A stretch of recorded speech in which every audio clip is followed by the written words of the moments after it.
নমস্কাৰ M G farming চেনেলত আপোনালোক সকলোকে স্বাগতম জনালোঁ। আজি সৰু এটা ক্লিপ লৈ আহিছোঁ। আজি একচুৱেলি মই এনেই দেখাম বুলি আহিলোঁ। মোৰ আজি এই ছাগলীটো 150 দিন হৈছে। এইটোৰ আজি পোৱালি হ'ব বুলি ধৰি আছোঁ। হয়তো আজি ৰাতি হ'ব, হয়তো কালি ৰাতিপুৱা হ'ব। আৰু বহুতে সুধে ছাগলী খেৰৰ কথা। মোৰ একচুৱেলি খেৰ ডাইৰেক্ট এনেকৈ টানিয়ে খায় সিহঁতে। যেনেকৈ ধৰক এনেকৈ টানি খাই আছে। বস্তাত ভৰাই দিছোঁ, বস্তাৰ পৰা খাই আছে। আৰু এইবিলাক চব ডেমেজ খেৰবিলাক হয়। বৰষুণৰ ইয়াতে ধৰক এতিয়া বাৰিষা বতৰতো বৰষুণৰ দিনকেইটাত বহুত জেকা হৈ যায় কাৰণে সিহঁতক এটা পাৰি দিছোঁ মই নষ্ট হোৱা খেৰবিলাক। আৰু ইপিনে এইটো ইয়াৰ পৰাই খাই আছে খেৰ, নিজে টানি খায়। এইটো ইয়াৰ পৰা বস্তাৰ পৰা খাই আছে।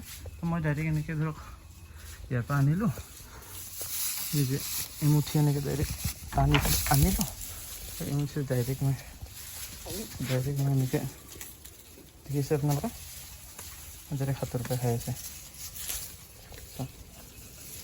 বেলেগ একো নাই, এইবিলাক ধৰক চাপৰত মিলোৱা কিবা মিলোৱা মোৰ নিজে সিহঁতৰ অভ্যাস হৈছে। আৰু মই নিজে আৰু বৰ্তমান টাইমত মোৰ স্মাৰ্ট নিপিয়াৰ বা মোৰ ৰেড নিপিয়াৰৰ বহুত খেতি আছিলে, 2 বিঘা মাটিত খেতি আছিলে। কিন্তু মোৰ বৰ্তমান সেইটো নাই।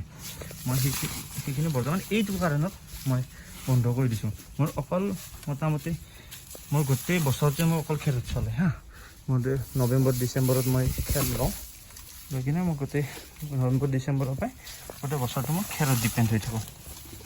তো সেই হিচাপতে বৰ্তমান চলি আছোঁ। আৰু মোৰ ধৰক গছৰ পাত কটা বা হেৰি কটা সেনেকুৱা একো ব্যৱস্থা নাই। অকল খেৰ আৰু মোৰ দানা পানী খেৰ আৰু মেডিচিনখিনি যিখিনি ধৰক ছাপ্লিমেণ্ট মিনাৰেল মিক্সাৰ বা যিখিনি ধৰক সেইখিনি লাগতিয়ালখিনি সেইখিনি মই লিভাৰ টনিক বা এইখিনি চলাই থাকোঁ। আৰু বাকী এনেকৈ চলাই থাকে। সিহঁতে ধুনীয়াকৈ টানি এনেকৈ অট'মেটিকলি খাই থাকে।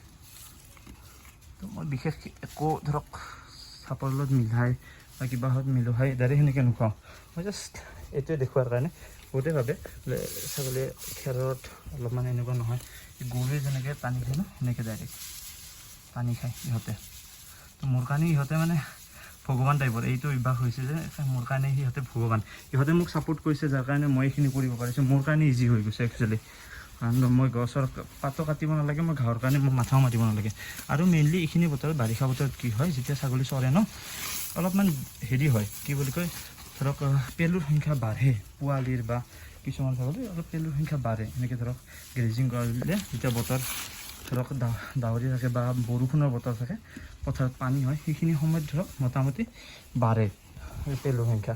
তো খেৰত একো প্ৰব্লেম নহয়। খেৰ ধৰক মই ষ্টক কৰে সেই খেৰটো শুকান। আৰু ধৰক কেনেকুৱা হয়, আমাৰ যোনবিলাক ঘাঁহ বা গছৰ পাত থাকে সেইবিলাকত মোটামুটি 80% 90% পানীয়ে থাকে, ঠিক আছে। তো গাত কমকৈ লাগে, কিন্তু মইশ্চাৰ আমাৰ খেৰত কম থাকে, অকল ড্ৰাই থাকে, গোটেইখিনি দেহতে লাগে মোটামুটি।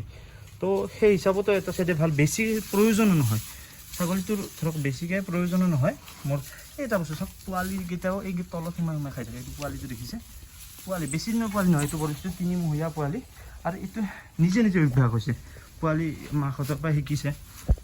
এইটো F1 টাইপৰ হয়, সিহঁতে তলত সোমাই গৈছে, তলত সোমাই লৈ কিনে তলত খাই আছে। এইটো তলত পূৰা পেলাই দিছে, এইবিলাক টানি পেলাই দিছে, এনেকৈ তলত খাই আছে। সিহঁতেও খায় নিজে। তো মইতো ধৰক এটা সময়ত আমাৰ ইয়াতে যেতিয়া নলবাৰী ডিষ্ট্ৰিক্টত পানী হৈছিলে, নলবাৰী ডিষ্ট্ৰিক্টত পানী হওঁতে মই সেই সময়ত ইহঁতক মই খেৰ আনাই আছিলে, পাত কাটিব পৰা নাছিলোঁ বা ঘাঁহ কাটিব পৰা নাছিলোঁ। সেইখিনি সময়ত ইহঁতৰ এইটো নিজে অভ্যাস হৈ গ'ল মোৰ তাতে। মই হয়তো সেইকাৰণে বেলেগ খাদ্য পোৱা নাছিলোঁ দানাটোৰ বাহিৰে, সিহঁতে নিজে হেবিট কৰাই ল'লে নিজৰ।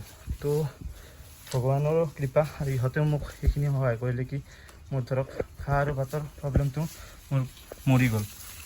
কেৱল ইহঁতক এনেকৈ ভৰাই দিওঁ। মই নতুনকৈ এটা ব্যৱস্থা কৰিম, ইহঁতক কেনেকৈ এটা খৰাং বনাই এনেকৈ ব্যৱস্থা কৰিম।